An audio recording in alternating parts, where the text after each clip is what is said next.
So when you're finalizing everything for your venue and you're getting through all the legal stuff, proposals, contracts, payment info, how do you know what's normal and what's maybe a little weird? Welcome to an all-new Friday Fail, bad wedding planning advice on the internet. Hi there, I'm Jamie Chang, your destination wedding planning guru and designer of joy at Mango Muse Events and the creator of Passport to Joy, the step-by-step online wedding planning course for couples. And I share real and honest and useful wedding planning tips, tricks, and advice you can use to help make planning your wedding easier and more joyful so you can create a wedding you love.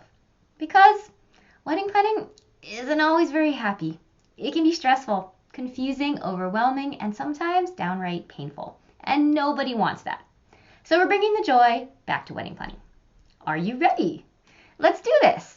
Now, if you're new to our Friday Fail is taking a topic, an item from a wedding blog, forum, or website, and sharing the bad advice associated, the fail, and then most importantly, helpful professional advice you can use to help you with your wedding planning right now.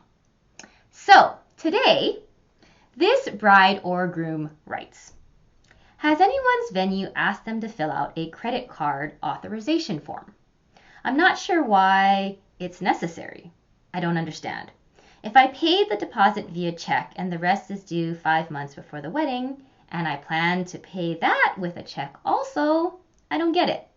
In my mind, these are only necessary for situations when you don't have to pay until after the use of services, which is not relevant to the venue. Is this normal? And this is some of the advice that was given. We did. It was for incidentals, or in case we want to pay our balance with a credit card. Another person writes, it's probably so in case you don't pay off in time, they can charge the card. You'd be surprised how many people don't understand that if you back out even 5 months early, it can be extremely difficult for them to replace the booking. Thus, they lose out on any income for that date. And another person writes, we had to fill out one even though we are paying by check. They will use the credit card for any last-minute charges or changes or anything we add on the day of. Also, if you're doing a pay-by-consumption bar, they charge that to the credit card on file at the end of the night. Okay, so these are definitely some guesses and some individual perspectives and situations to the answer to this question, but there's a big hole here, a huge thing that's not even being talked about at all. So we're going to rectify that. But let's start off by answering the actual question. So is it normal for a venue to require you to fill out a credit card form? And the answer is yes, it is very common. It's not the case for every venue, but it's pretty common. And there's a second question, obviously, a follow-up question to this question, which is why? Why is it required? Now, the answer to this question just depends on the venue, but it can be used for payments. It can be used as a backup if you don't pay. It can be used for damages or any number of things. But once again, you need to figure out why it's required for your venue. And how do you find out why? By reading your contract. And this is the big hole in this advice. Because your contract will tell you exactly why it's needed, but you have to read it. You have to read it. Now, I know contracts are not fun. They're not sexy in any shape or form. And they're actually really boring. And I'm sure as you start to read one, your eyes start to sort of glaze over in the first paragraph. And I get that. They're really boring. But they're also really important because not only will they help you in situations like this and understanding why something is required, but it's also something you're legally signing. It's something you're legally agreeing to, and you need to read it. You need to read it. And not only do you need to read it, you need to understand it. Now, I know legal jargon is never easy to understand. It just isn't. It's sort of constructed that way, right? It seems like.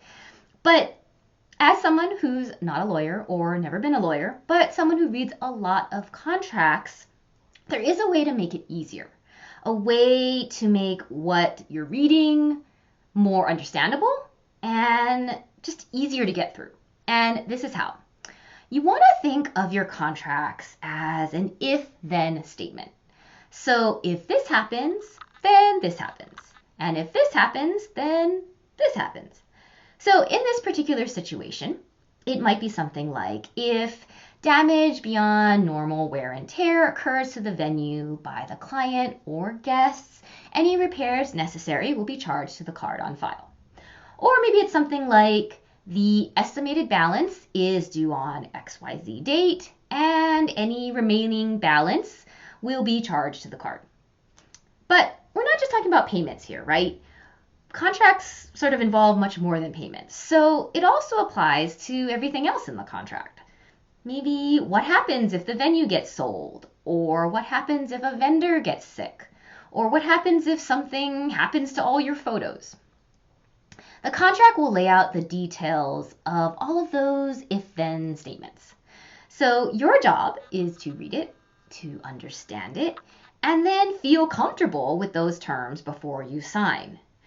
Now, what if you're not? Ask questions. What if you're confused? What if you don't get it? What if it doesn't make sense to you, even after you go through this process of the if-then? That's okay. Once again, contracts are not easy. So ask questions. Whether that's something in the contract that you don't get or you're concerned about, or maybe something that isn't listed out, like a credit card form, perhaps. Contracts can always be adjusted, so keep that in mind. They're not always easy to get adjusted, but they can be adjusted if it's needed. So don't feel like you have to sign something if you just aren't okay with the terms. But most importantly, read it. Start with that. Reading it and understanding it, and then go from there. And always ask questions if you have any. Which leads me to my question for today. Do you have any questions about contracts? Is there something you're dealing with that you want some help on? Let me know in a comment below. And if you enjoyed today's video, please like it, give us some thumbs up. Please check out our other videos for even more tips, and make sure you hit the subscribe button so you get all the new ones. And if you want help through the entire wedding planning process, including contracts, check out Passport to Joy, my online program. You can find all the links below, because you deserve to enjoy your engagement, no matter what your budget is. Thanks so much for being here, and I'll see you next time. Bye!